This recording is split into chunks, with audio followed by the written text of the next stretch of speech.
Uma simples decisão do Banco Central pode fazer seus fundos imobiliários, ações e até mesmo seus imóveis físicos valorizarem de preço.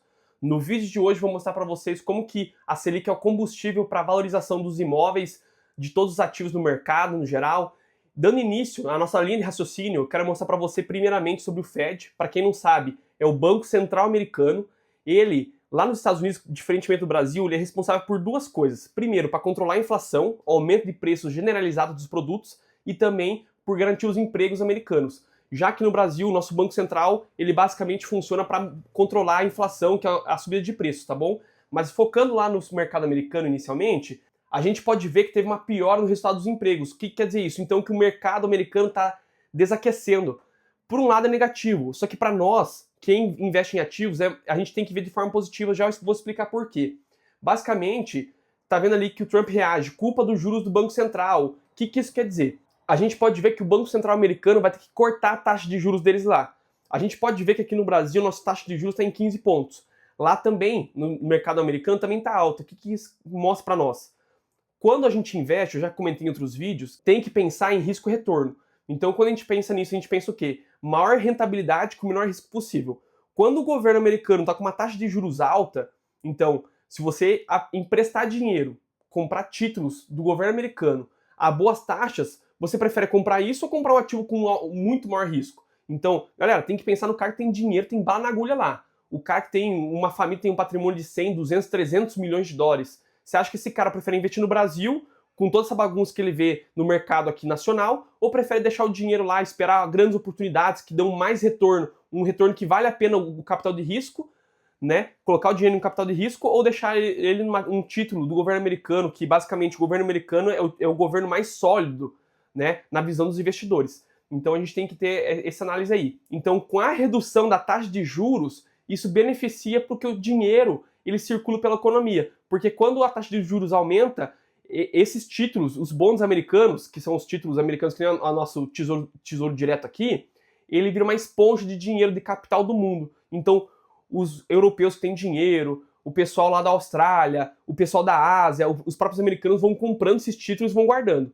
A partir do momento que começa a cair essa atratividade, o pessoal começa a investir em mais ativos de risco. Então começa a comprar ações, fundos imobiliários, do mercado geral, começa a investir, por exemplo, em construções que movimentam o mercado num todo. Então isso a gente tem que ver de forma positiva. Então a economia americana, com essa queda de juros, a gente tem que ver de forma positiva para ativos de risco. Ela drena o dinheiro da economia do mundo, menor juros, capital busca risco, que nem eu comentei antes, então favorece ativos de renda variável. Aí você pode levantar para mim, Alisson, por que eu quero saber da economia americana? Eu quero saber do meu Brasil, das coisas que acontecem aqui dentro. Galera, beleza, eu entendo o seu posicionamento, mas entenda que a economia é globalizada. Então algo que acontece, por exemplo, lá nos Estados Unidos, afeta diretamente a gente aqui.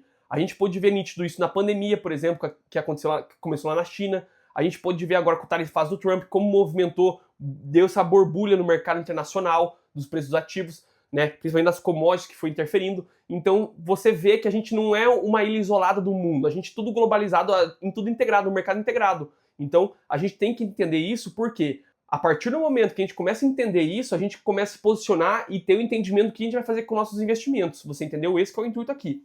Então a gente vê tudo isso, a gente vai ver o que a gente vai fazer com nossos investimentos. Agora vamos para o Brasil, que nosso Brasilzão velho de guerra, o que a gente pode observar? E veja só que impressionante também nosso resultado, né?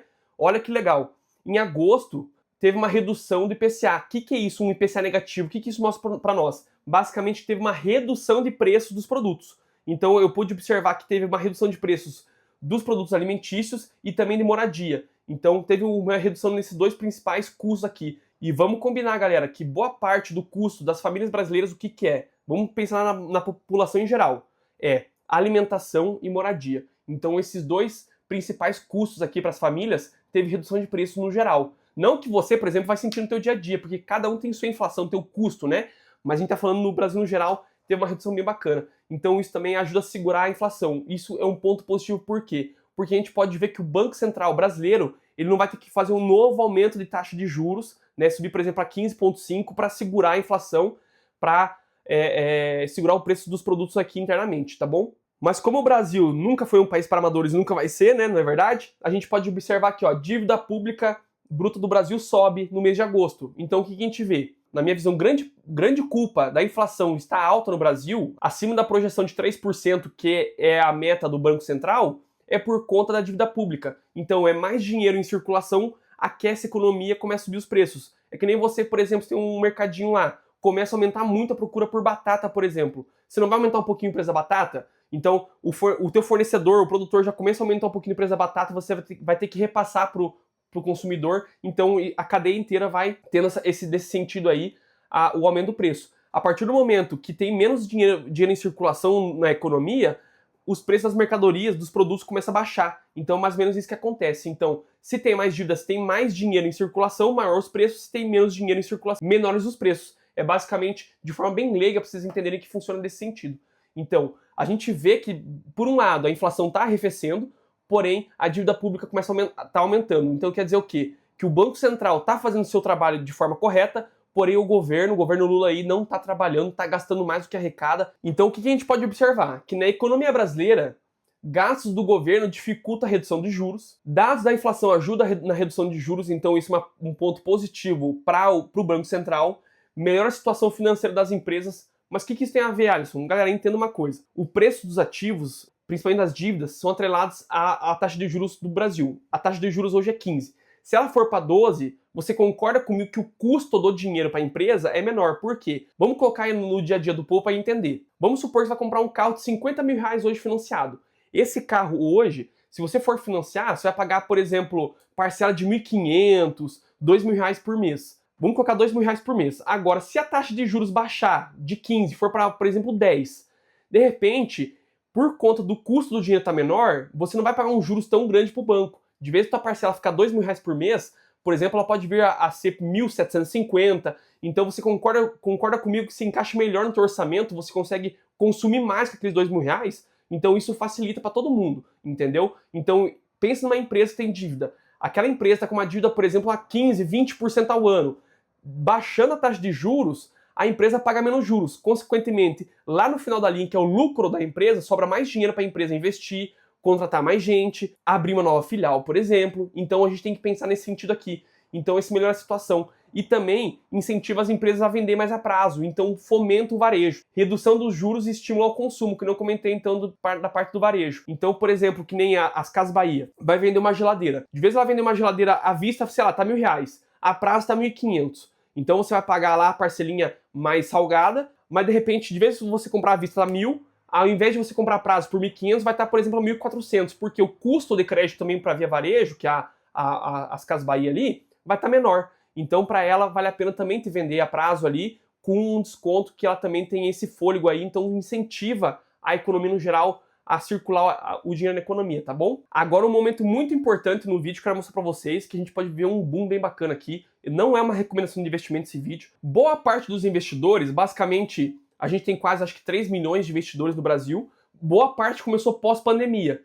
Então você pode ver no ciclo da Selic ali, que é a taxa básica de juros, que depois de 2020 a gente praticamente só teve uma alta da Selic. Com a alta da Selic, que nem eu comentei, os preços dos ativos são depreciados. Então a gente não pegou um boom do preço dos ativos.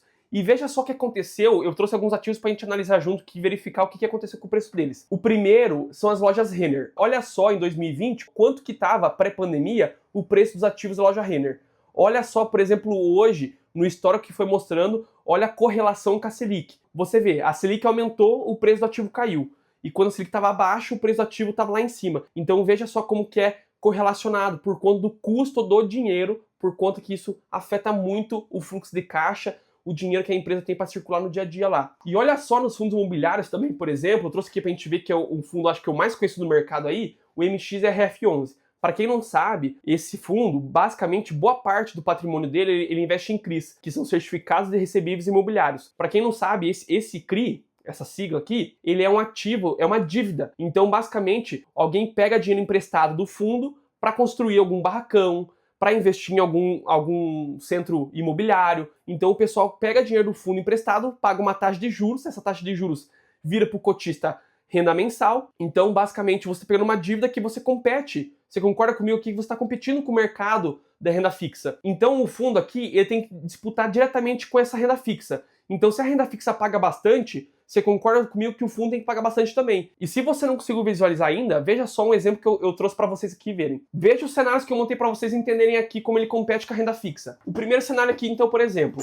a renda fixa pagando 15% ao ano. O fundo, para pagar equivalente à renda fixa ali, ele deprecia o preço da cota, por exemplo, ele foi para R$8, e o rendimento foi para R$1,20. Então, se a gente fazer o cálculo do rendimento ali, a gente vai achar que o rendimento é 15% ao ano. Agora, num segundo cenário, quando a taxa de juros cai, por exemplo, então os ativos de renda fixa começam a pagar menos. O que acontece? Por exemplo, se for pagar os ativos de renda fixa pagam 12% ao ano. O preço do ativo imobiliário vem a custar R$10, tem um preço de R$10, não mais de 8, e o rendimento se mantém. Então a gente vê que o fundo começa a pagar 12% ao ano. O que a gente observa aqui? Que cenários de juros altos a gente tem boas oportunidades de se posicionar no mercado em ativos pagadores de dividendos e proventos, como ações e fundos imobiliários. Então a gente vê aqui que a gente é premiado por quantidades de cotas possuídas e não por patrimônio. Inclusive tem vídeos aqui no canal explicando sobre isso. Galera, se você chegou até aqui no vídeo, se inscreva no canal, curte esse vídeo e comente aqui se você gostou do conteúdo, tá entendendo o que eu passei o recado para você dessa relação fundos imobiliários e renda fixa, tá bom? Mas vamos continuar aqui. Nesse sentido, na conclusão, o fim do melhor período de acumulação do patrimônio, basicamente, está chegando ao fim. Então a gente pode observar, galera, que os melhores momentos para a gente se posicionar em ativos pagadores de dividendos é quando a taxa de juros está lá em cima. Então, quando esse momento acontecer, a gente não vai mais ter uma janela boa. Claro, galera, o mercado sempre tem momentos de a gente investir e alocar nosso recurso em ativos bons, ativos descontados, que a gente consegue ganhar, ter uma rentabilidade bacana em cima.